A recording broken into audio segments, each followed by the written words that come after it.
ಸನ್ಮಾನ್ಯ ಅಧ್ಯಕ್ಷರೇ, ಬೃಹತ್ ಬೆಂಗಳೂರು ಮಹಾನಗರ ಪಾಲಿಕೆನ ಗ್ರೇಟರ್ ಬೆಂಗಳೂರು ಮಾಡುವ ಮುಖಾಂತರ 5 ಕಾರ್ಪೊರೇಷನ್ ವಿಂಗಡಣೆ ಮಾಡ್ತಕ್ಕಂಥದ್ದು ಬೆಂಗಳೂರಲ್ಲಿ ಒಂದು ಐತಿಹಾಸಿಕ ತೀರ್ಮಾನ. ಸನ್ಮಾನ್ಯ ಅಧ್ಯಕ್ಷರೇ, ಕಾರ್ಪೊರೇಷನ್ 65 ಸೀಟ್ ಇತ್ತು, ಆಮೇಲೆ 100 ಆಯಿತು, 100 ಆದಮೇಲೆ 198 ಆಯಿತು. ಸನ್ಮಾನ್ಯ ಅಧ್ಯಕ್ಷರೇ, ಜೊತೆಗೆ ಉಪಮುಖ್ಯಮಂತ್ರಿಗಳು ಕೂಡ ಎಲ್ಲ ಕಡೆ ಯಾವುದಾದ್ರು ಡೆವಲಪ್ಮೆಂಟ್ ಆಗಿದೆ ಪಂಚಾಯತಿಗಳು ಅದನ್ನು ಈ ಗ್ರೇಟರ್ ಬೆಂಗಳೂರಿಗೆ ಸೇರಿಸಬೇಕು ಅಂತಕ್ಕಂಥದ್ದು ಕೂಡ ಎಲ್ಲ ಕಡೆ ಒತ್ತಡ ಇತ್ತು.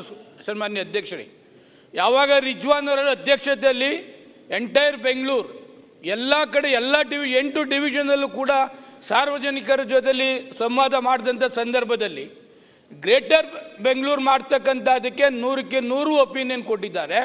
ಜೊತೆಯಲ್ಲಿ ಯಾವುದೆಲ್ಲ ಡೆವಲಪ್ಮೆಂಟ್ ಆಗಿದೆ ಪಂಚಾಯತಿಗಳು ಅದನ್ನು ಸೇರಿಸಬೇಕು ಅಂತಕ್ಕಂಥದ್ದಿದೆ.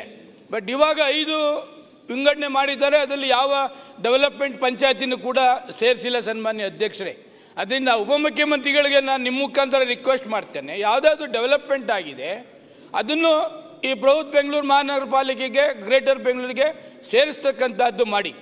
ಆಮೇಲೆ ಒಬ್ಬ ಕಾರ್ಪೊರೇಷನ್ ಕಮಿಷನರ್ 28 ವಿಧಾನಸಭಾ ಕ್ಷೇತ್ರವನ್ನು ಮ್ಯಾನೇಜ್ ಮಾಡೋಕ್ಕಾಗೋದಿಲ್ಲ. ಸನ್ಮಾನ್ಯ ಅಧ್ಯಕ್ಷರೇ, ಈಗೇನು 5 ಮಾಡಿದ್ದಾರೆ ಅದೊಂದು ಐತಿಹಾಸಿಕ ತೀರ್ಮಾನ.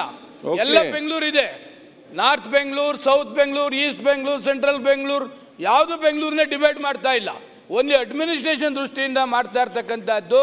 ಅದಕ್ಕೆ ರಿಜ್ವಾನ್ ಅವರ ಅಧ್ಯಕ್ಷತೆಯಲ್ಲಿ ಭಾಳ ವ್ಯವಸ್ಥಿತವಾಗಿ ಎಲ್ಲ ಪಕ್ಷದವರ ಶಾಸಕರನ್ನ, ವಿಧಾನ ಪರಿಷತ್ ಸದಸ್ಯರನ್ನ, ಲೋಕಸಭಾ ಸದಸ್ಯರನ್ನ ವಿಶ್ವಾಸಕ್ಕೆ ತೆಗೆದುಕೊಂಡು ಈ ಗ್ರೇಟರ್ ಬೆಂಗಳೂರು ಮಾಡಿರ್ತಕ್ಕಂಥದ್ದು. ಅದಕ್ಕೆ ಮತ್ತೊಮ್ಮೆ ನಾನು ಬೆಂಗಳೂರಿನ ಒಬ್ಬ ಶಾಸಕನಾಗಿ, ಒಬ್ಬ ಸೇವಕನಾಗಿ ಉಪಮುಖ್ಯಮಂತ್ರಿಗಳಿಗೆ ನಾನು ತುಂಬ ಹೃದಯದ ಅಭಿನಂದನೆಗಳನ್ನು ತಮ್ಮ ಮುಖಾಂತರ ಹೇಳ್ತಾನೆ.